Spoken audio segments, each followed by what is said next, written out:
Locked away for good, Cat Matlala moved to South Africa's toughest prison. There are prisons, and then there are places the system uses when it wants you erased without ever saying the word, forever. No shouting, no chaos, no drama. Just silence. This is where Cat Matlala was taken. The move happened quietly, the kind of quiet that feels deliberate. Before sunrise, while the city was still asleep, gates opened and closed without ceremony.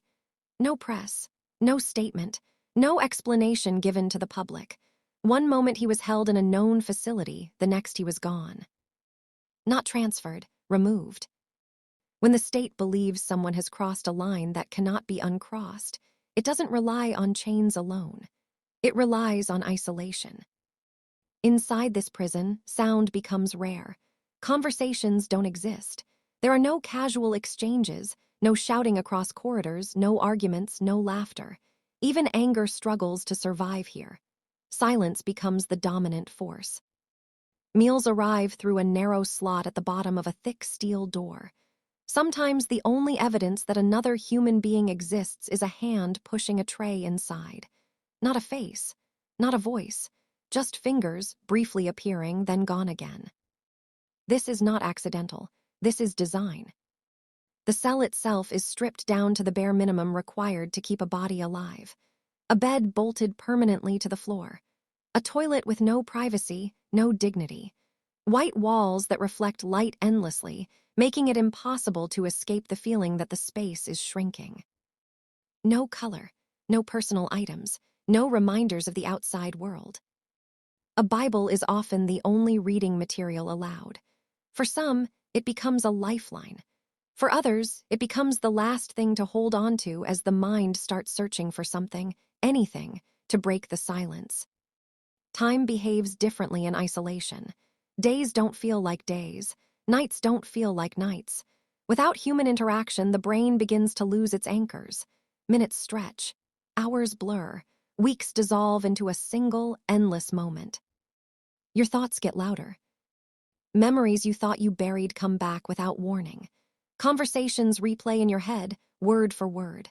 Faces appear, disappear, then return again. Regrets stop feeling emotional and start feeling physical, like a weight pressing down on your chest. This is not just imprisonment. This is psychological warfare. Sensory deprivation doesn't bruise the body. It attacks the mind. It removes stimulation until the brain starts creating its own.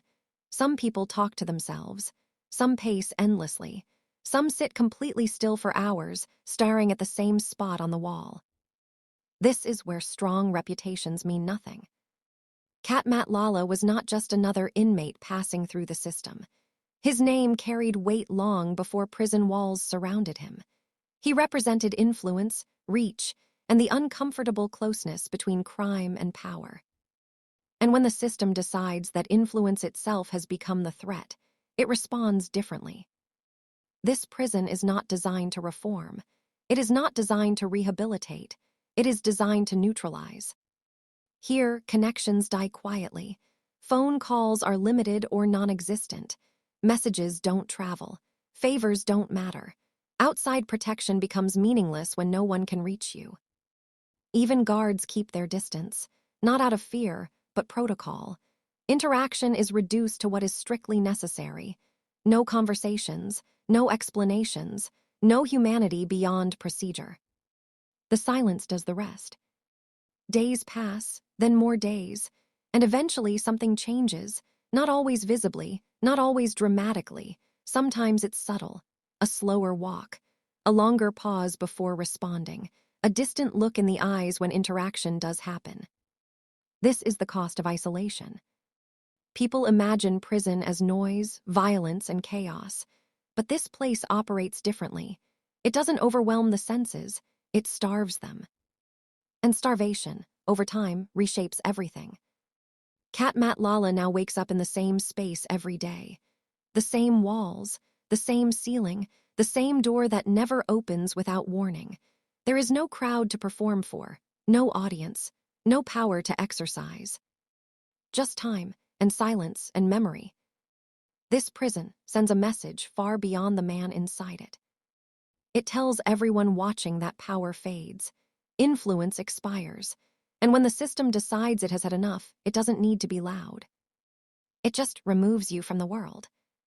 No headlines, no speeches, no mercy. South Africa has many correctional facilities. Some are overcrowded, some are violent, some are chaotic. But this one is quiet. And that quiet is intentional. Because when the system truly wants to break you, it doesn't raise its voice. It closes the door, slides the tray through the slot, and waits. No followers, no protection, no voice. Just you, a bed, a Bible, a toilet, and white walls that never stop closing in. This is where freedom disappears. Be careful, don't commit crimes.